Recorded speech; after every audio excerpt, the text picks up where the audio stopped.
This ILLOWA FCA Game of the Week is brought to you by Patriot Renewable Fuels. Ethanol kicks gas. Woo!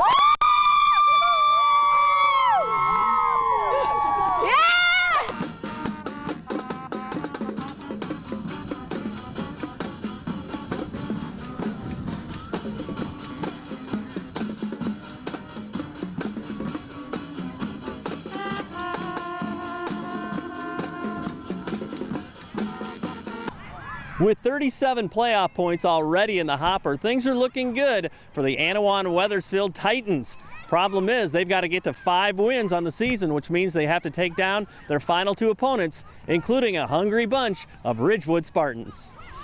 Hey, left, Brett, left. This one has plenty of action from start to finish. At the start, A&W faces 3rd and long. Bryce Bumphrey goes deep to Cody Fountain, a beautiful connection, 67 yards all the way down to the 2. And 2 plays later, Carter Pillen blasts in for the touchdown, and his Titans are on top 7-0.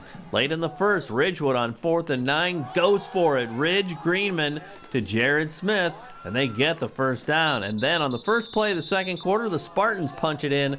Kyle Ranney scores the touchdown, no point after, as A&W hangs on to a 7-6 lead. But on the ensuing kickoff, Annawan Wethersfield scoring big on those special teams. James Reed, he busts off 80 yards all the way to the zone, no point after, and it's 13-6 Titans. Ridgewood counters on the counter play.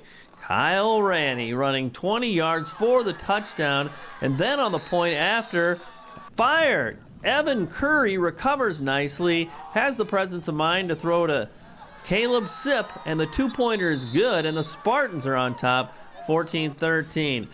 Annawan Wethersfield moving on the ground. Carter Pillen follows that as well, as he gets another big chunky yardage as A&W tries to punch it in, and there he is, James Reed, once again from the 2, and it's 19-14 A&W. Ridgewood trying to counter punch, but fumbles it away, recovered by A&W's Jackson Ince. And moments later, the Titans are in the end zone once again on the reverse. Cody Fountain scores the touchdown as his team moves in front 26-14. Ridgewood gets back at it before halftime. Ridge Greenman pitching to Kyle Ranney. He's got some daylight, and that's all he needs. And then he goes 68 yards for the touchdown as the Spartans cut it down to 26-20. Third quarter, after an A&W turnover, the Spartans go to Nate Humphrey, and he motors 66 yards for the touchdown. The point after gives Ridgewood a 27-26 lead. A&W bounces back. Bryce Bumphrey up the gut and across the goal line. It's 33-27 A&W. Annawan Wethersfield keeps the pressure on. Bo Van Opdorp is quick.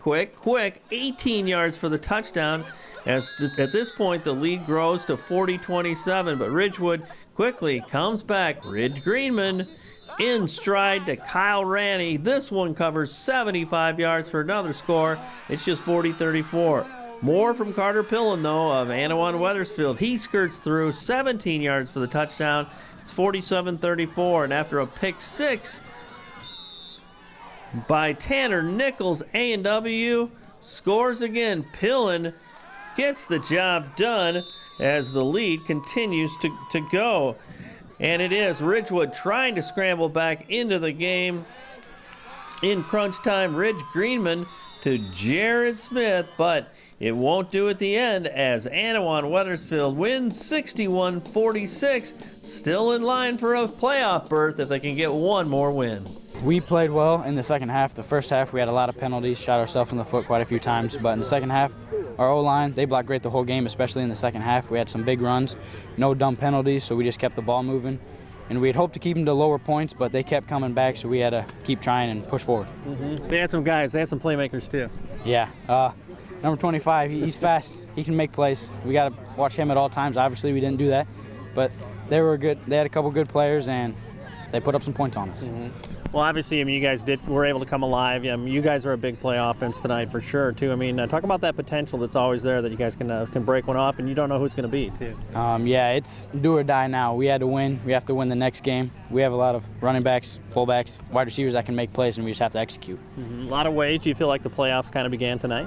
Yeah, it definitely did, because if we lose, our season's over. We're not in. But now we have to win, and then we're still not guaranteed. So playoffs started this week. In the locker room, everybody knew it was either sink or float from the beginning, and it's either dead or alive from here out, and everybody's staying focused and wanted to come out and win this.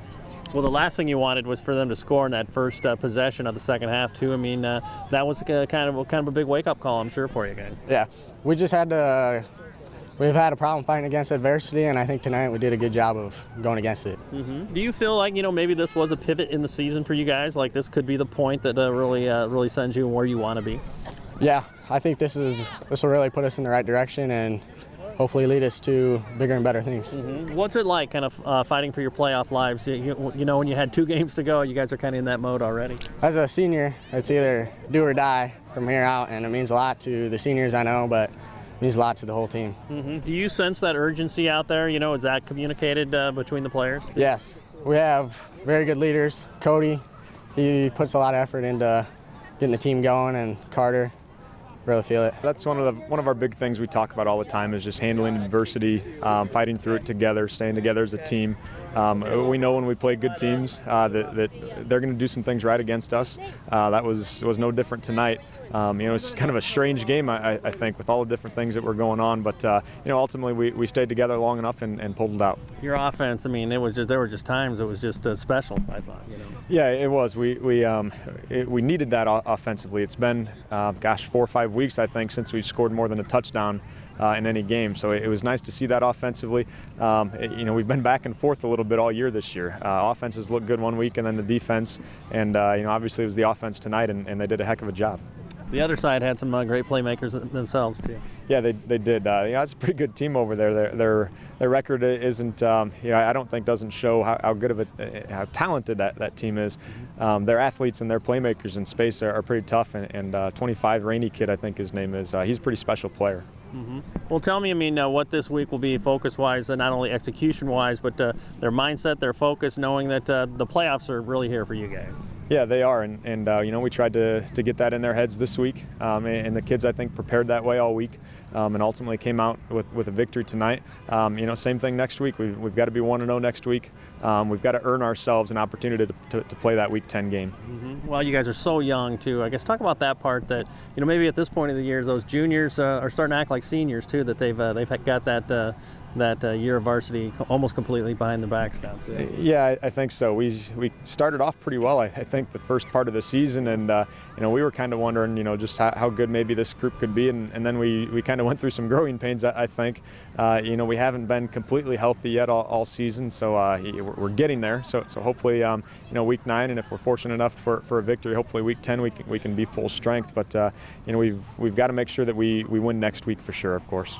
Are you ready to start Fellowship of Christian Athletes at your college, high school, or middle school? Just like they have at Annawan, Wethersfield, and Cambridge?